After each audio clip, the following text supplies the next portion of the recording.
Oh my god, OATLEY has qualled LAN. But before we get right into it, let's have a quick recap on the Esports World Cup heats. We had 20 teams qualify for the EWC heats with the drop map to the right. These are your 20 teams that qualified with an insane performance from Alex and OATLEY. OATLEY dropped a 26 kill win to qualify for the grand finals. Now, summarizing the EWC finals, OATLEY has won the Reload Elite Series finals and punched his ticket with Spooks to Saudi Arabia. The dream for OCE has come true.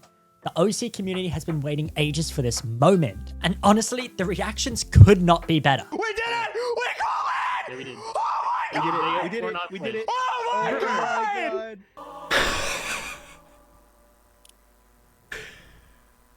He did it.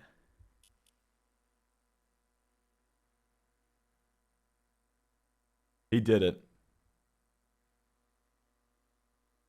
As you can see, this is a crazy moment for OC. We are going to be getting the OATLEY face reveal at Saudi. However, there are rumors that this LAN will be held in France, and OATLEY said his face reveal will be before the LAN. This is absolutely crazy. No one had predicted that OATLEY would perform so well, because honestly, everyone thought he was going to purposely sell. To expand on this, OATLEY was dominating the Elite Series finals and even got griefed by Alex and Reckless for 2 games. Reckless landed on OATLEY's drop, so on the 3rd game, OATLEY did something no one expected. He absolutely outsmarted the 8x and landed on his drop, instead leaving Reckless at OATLEY's drop by himself. Throughout the game 7, there were multiple teams trying to grief OATLEY, but nothing could stop the GOAT. Going to endgame, OATLEY and Spooks had 6 eliminations and dropped a huge game, giving them a large lead in front of second, which was Rainy and Sparkdick at the time. Game 8 was absolute cinema.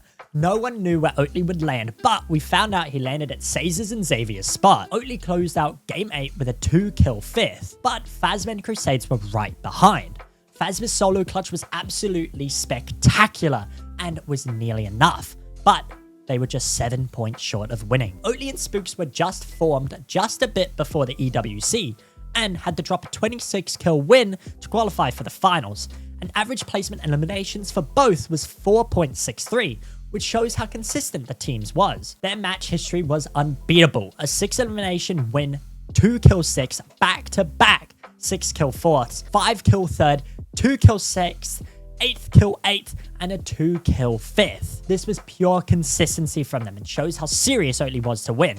A huge help from OATLEY's coach, Kartaz, who was coaching them throughout the entire tournament. Unfortunately, for Crusades and Phazma, their run of unluckiness continues, since they came second on 409 points, while OATLEY was on 415. Crusades and Phazma came very prepared approaching this EWC, as they had a secret pad strategies which allowed them to miss their mid games and cause no error. Phazma had some insane solo clutches throughout the tournament and kept his team in competition of winning. Another dominant performance to them, and OCE have their fingers crossed that they can secure their spot in the 4th qualifier of the Esports World Cup. In 3rd place, we have Rainy and Sparkdick, and this duo played insane this weekend with the most unexpected performance. On Saturday, Rainy and Sparkdick won the Div Cup, but their success did not stop there. Going into Game 8 of the Reload Elite Series finals, they were in 2nd place, only 30 points off OATLEY.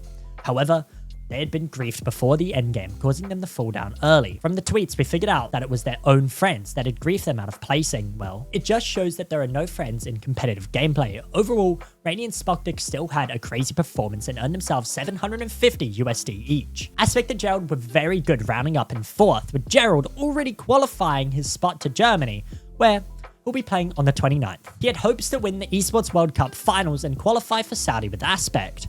Their start was not the greatest, which had them with a disadvantage. They dropped back-to-back wins in the end of the tournament, but OATLEY's lead was too far ahead for anyone to clutch up. The news is that Aspect has now split with Gerald for the EWC, and now is with his old duo Kazi. Rounding up our top 5, we have Z-Dog and Goofy. They were contested off spawn at Chiseled by Gazer and Minty. However, unfortunately, both teams did not get the performance they were aiming for, as Gazer came 9th as well. Even though Z-Dog and Goofy did not get the results they wanted, there were a lot of positives from this tournament. They had the most eliminations in the tournament, which was 45, and Z-Dog dropping the most damage in the tournament. The duo dropped a 17 elimination win to come back into the tournament, but the inconsistent performances were not enough to secure the LAN spot. In 6th place, we had Alex and Reckless, which was a bit surprising comparing their Heat's performance, and it's very unordinary for them. They're receiving a lot of hate regarding the controversy of intentionally griefing Oatley and Spooks. Kazi and Damo, who had an insane start of the tournament, could not continue their performance and came 7th. In 8th, we had Massimo and Tame.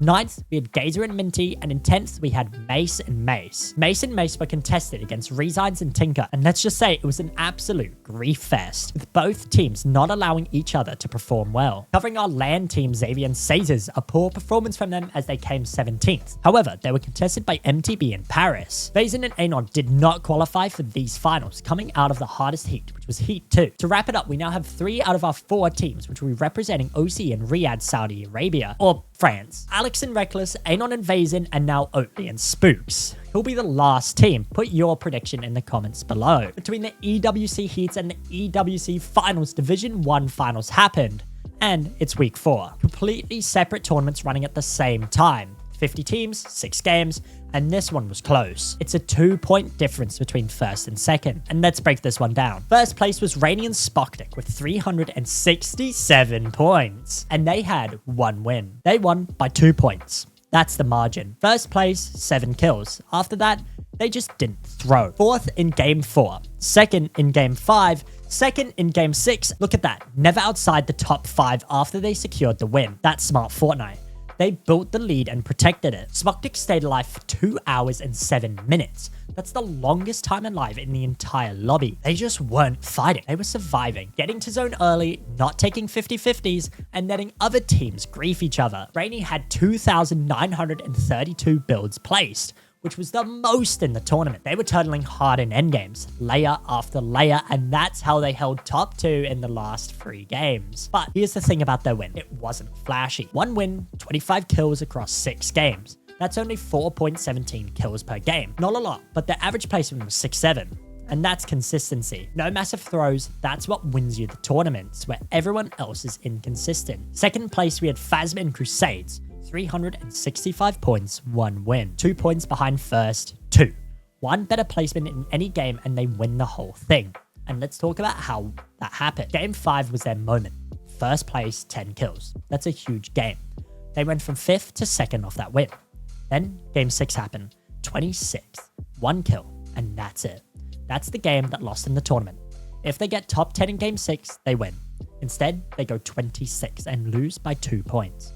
1 bad endgame, 1 rotation that didn't work, and 1 fight they shouldn't have taken. That's the difference between $2,000 each and $1,000 each. Phazma shows up over all of the individual stats. 3rd in damage to players with 5,300. 2nd in eliminations with 19. 5th in time alive with 2 hours and 16 seconds.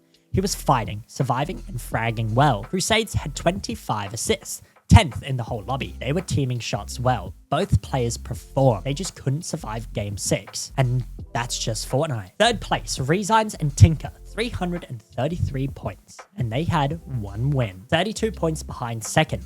Their win came early. Game 1. First place, 9 kills. It was a strong start going into the tournament. But then, the rest of the tournament was 15th, 15th, 2nd, 5th, 18th, with an average placement of a 9.33. They were consistent enough to hold 3rd, but not enough pop-off games to threaten that top 2. Here's what's interesting. Resigns dominated with the individual stats. 1st in damage ratio with 2.89. That means he's almost doing 3 more damage than he's taking. 1st in damage to players with 5,678. The highest in the lobby. 1st in hits to players with 188. 3rd in time alive with 2 hours and 6 minutes. This guy was fighting everyone and winning his ones. Tinker had 2,405 builds placed, 3rd in the lobby. So they were playing endgames right, fighting well and surviving. They just needed 1 more win. And if they win game 2 or game 3 instead of going 15th in both times, they're in conversation for 1st. But you can't win tournaments on 1 game. And they proved that. 4th place was Z-Dog and Goofy with 311 points, and they had 1 win. Game 4 saved them. 1st place, 6 kills without that win, and they're running out of prize money entirely. And the rest of the games went like this. 17th, 4th, 13th, 15th, 12th, and an average placement of 10.33. And that's the worst average in the top 4. But The win was worth 106 points, and that carried them to the 4th place. Goofy had 2 hours and 2 minutes alive, which was 4th in the lobby. Z-Dog shows up multiple times in the stats, 7th in damage to players with 4,658, 10th in damage ratio with 1.50. They were fighting smart. Not the highest fraggers, but they were winning their fights and not taking bad damage efficient. That's how you make prize money, with 1 win and 10.33 average placement. 5th place was Venox and Vortex M, with 286 points with 0 wins. The story of Division 1 Finals, 5th place, 0 wins. How? 27 eliminations. That's how. They averaged 4.5 kills per game, and they just thought everyone. Look at their placements. 43rd, 7th, 45th, 3rd, and 8th. Boom or busted every single game. Average placement of 18.17. It's the worst average in the top 5 by far. Game 1, 43rd, 0 kills. They died off spawn probably. Game 2, 7th with 7 kills. They fought everyone and made it to endgame. Game 3, 45th with 0 kills. Dead again. Game 4, 3rd, 9 kills. And that's a big game. Game 5, 3rd with 4 kills. Back-to-back 3rd place finishes. Game 6, they came 8th with 7 kills. Solid close to the tournament. Vortex M had 4,716 damage to players. That was 6th in the lobby. Venox had 31 assists. 4th in the lobby. They were W-keying together, teaming shots, fighting as a duo. They just never turtled for endgame. Didn't care about placements, just wanted kills.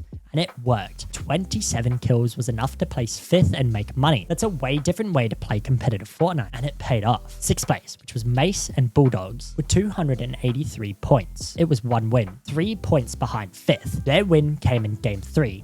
Mace had 177 hits to players, 2nd in the lobby. Bulldogs had 36 assists, 1st in the entire tournament. They were fighting well together, just inconsistent placements outside of the win. 7th place, Sazers and Xavier, 274 points.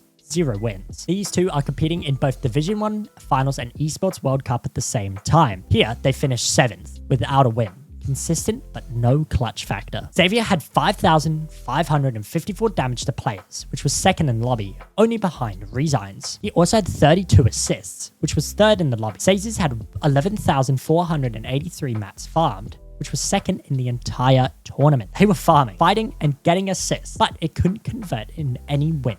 8th place, Charmy and Brewski with 250 points and 0 wins. Charmy had 2,330 builds placed, 5th in the lobby. They were making endgame and turtling, but couldn't finish. No wins hurt them. It was a very underrated duo with bright signs as they performed insane. 9th place with Kazi and Damo. They had 240 points with 0 wins. These two dominated the Esports World Cup Finals, Heat 1. 4 wins, 512 points. They demolished their Heat.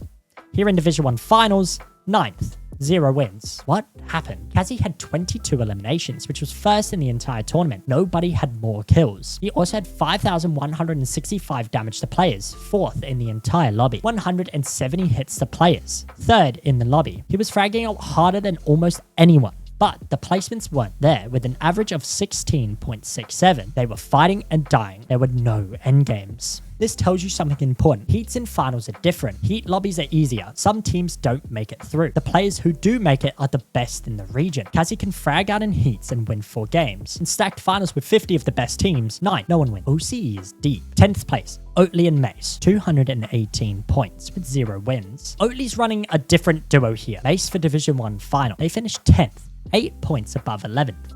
Barely scraped in the prize money. OATLEY had 14 eliminations, 7th in the entire lobby. 4,225 damage to players, 10th in the lobby. 2,525 builds placed, which was 2nd in the tournament, only behind Rainy. He was building and fighting, playing for endgame, with an average placement of 16.67, and they just couldn't get the win. But 10th is still prize money. Here's what Division 1 Finals tells us. Rainy and Spoctic win by 2 games. Phazma and Crusades lose first because of 1 bad game. Game 6, 26. That's all it takes. Resigns put up the highest damage in the lobby, 5,678, but only 1 win. You could dominate the fighting and still not win if you don't have the placements to back it up. Venox and Vortex M made 5th with 0 wins, 27 kills, and W King does work if you're consistent with it. They proved you don't need to play for endgame to make money. Just fight well and survive when it matters. Kazi won 4 games in the Esports World Cup heats. Kazi had the most kills in Division 1 finals, but they finished 9th. Heats are usually easier than finals, and that's just the reality. Sazers and Xavier finished 7th without a win. They're the ultimate placement teams. No wins, all consistency. And the last thing before we finish off, we have a LAN update that Cold and Rapid are now contesting Vazen at 4 fields. It'll be interesting to see what Vazen does, whether he sticks or moves to somewhere else. If you guys enjoyed this video, don't forget to like and subscribe for more OC competitive news and follow the Twitter for OC competitive updates such as analytics.